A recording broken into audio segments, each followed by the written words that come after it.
वंश पण गेलाय आता तिच्या जोडी. बघू आता पाऊस किती वेळ टिकतो, कारण इतक्यात वातावरण होतं, इतक्यात वातावरण जातं, पाऊस खूप जोरात येतो कमी होऊन जातो. बघू आता पोरांना किती वेळ आनंद घेता येतो.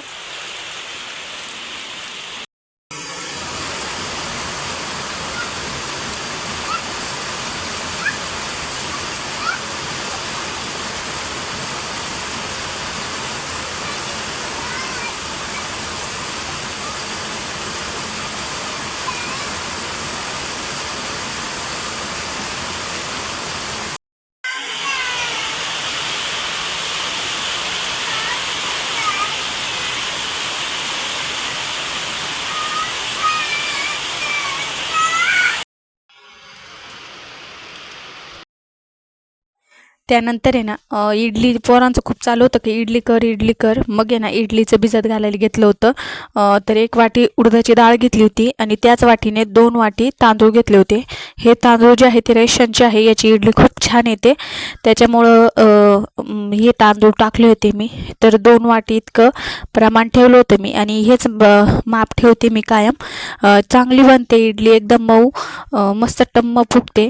तर आता आहे ना हे दोन्ही बी मस्त असे स्वच्छ पाण्याने 2-3 पाण्याने धुवून घेणार आहे आणि नंतर रात्रभर आताही भिजून देणार आहे, कारण थंडी आहे, आता पावसाळा आहे आणि एवढं काही गरम होत नाही, त्याच्यामुळे रात्रभर भिजून देईल आणि उद्या सकाळी मिक्सरला फिरून ठेवेल, म्हणजे छान असं भिजेल इडलीचं पीठ आणि छान येतील.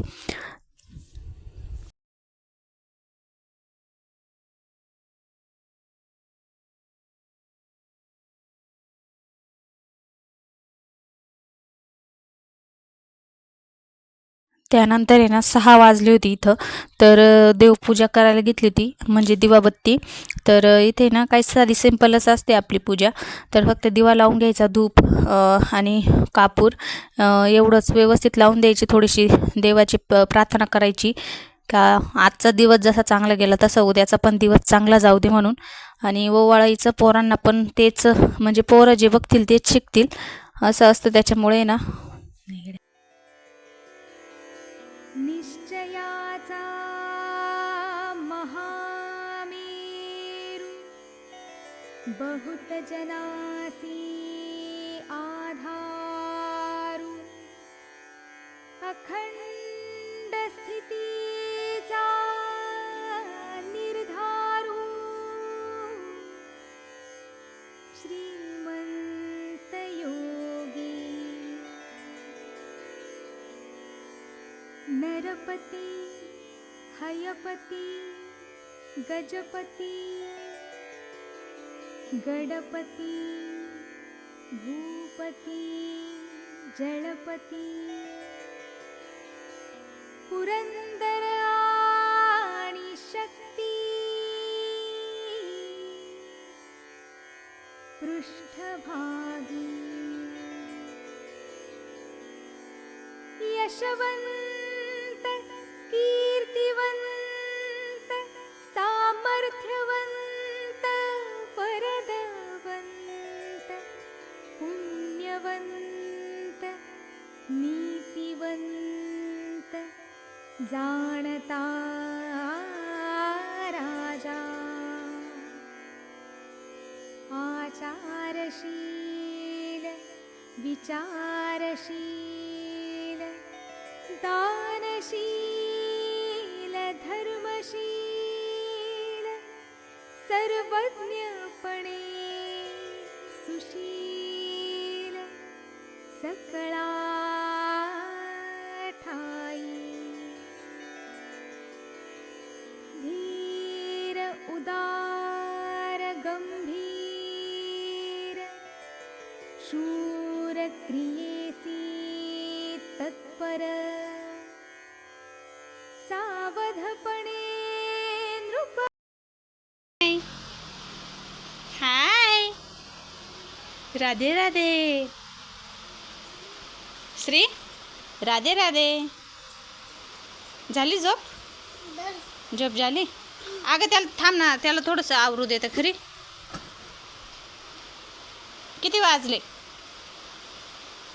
6 वाजले संध्याकाळचे. आत्ताशी उठला तू?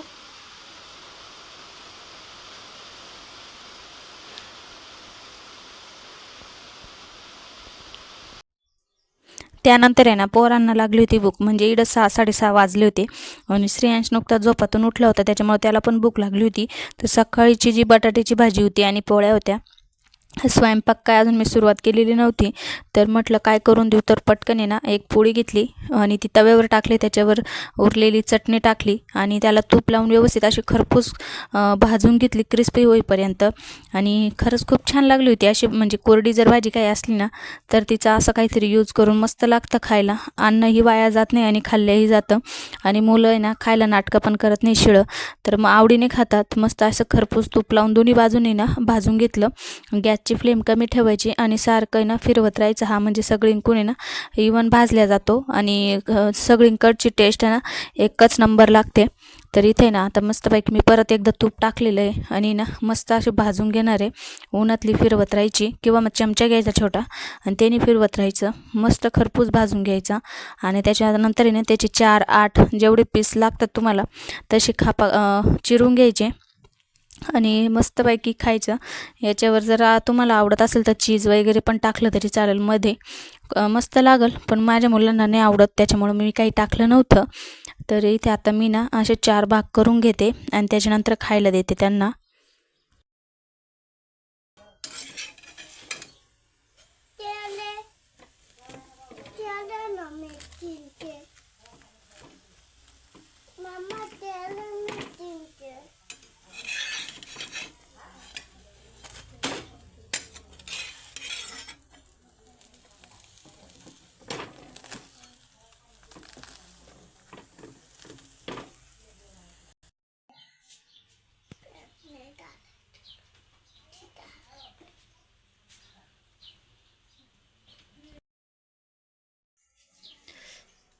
थांब गरम आहे, मी फुकून देऊ का?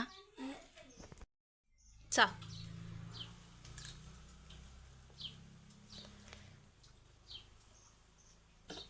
गरम आहे.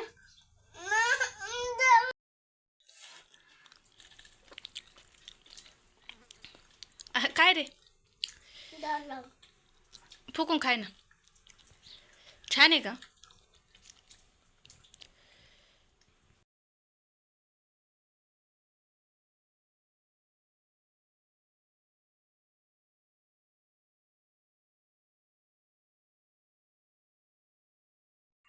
तर नमस्कार मित्रांनो, तर आता मी चालले विहिरीकडं सहज चक्कर मारायला. बऱ्याच दिवसापासून मी गेले नव्हते. जसा पाऊस सुरू झाला तसा आंब्याचे झाडं लावले आपण उन्हाळ्यात, तर ते कसे झाले म्हणून बघायला. तर म्हटलं तुम्हाला पण दाखवून आणू की तिकडची झाडं मी लावलेली झाडं कशी झालेली आहेत ते. तर चला, पाऊस होऊन गेल्यावर आहे ना इतकं भारी वाटतं, सगळीकडं असं हिरवं हिरवं आणि वातावरणच खूप छान वाटतं ते पावसाचं. तर चला जाऊ. आता खूप चिखल झालेला आहे सगळीकडे, त्याच्यामुळे आहे ना लय व्यवस्थित चालावं लागल.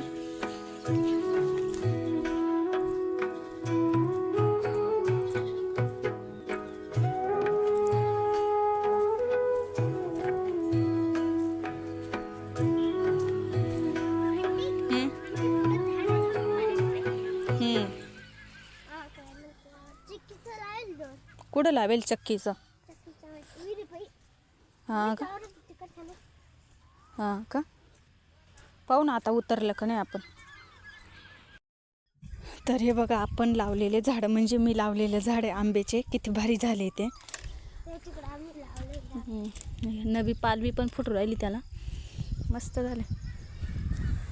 इथलं आंब्याचं झाड उपटून टाकलं का? मग इथलं आंब्याचं झाड कुठं गेलं? इथं लावलं होतं ते उपट तिकडे. हा ना, का वाळलं होतं का? हे चांगलं झालं. हे बघा मग नवीन पानं आले, ते कवळे पानं आहे ते. अजून 2 झाडं आहे इथं, 2 2 आहे, 2 नाही 3 आहे. अजून एक इकडं पण आहे या साईडला.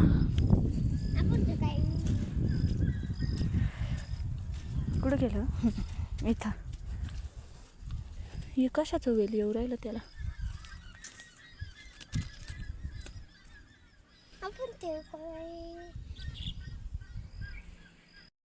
हे बघा मागच्या वर्षीचं आहे ना.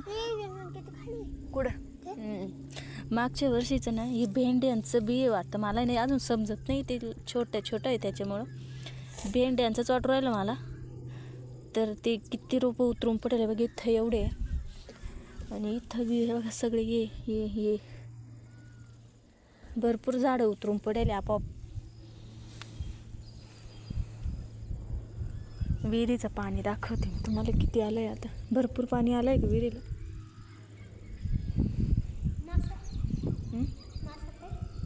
कुठं याच्यात नाही दिसत. चल चाललोय आता परत घराकडं. हे बघा सगळे चिखलाचे पाय झाले.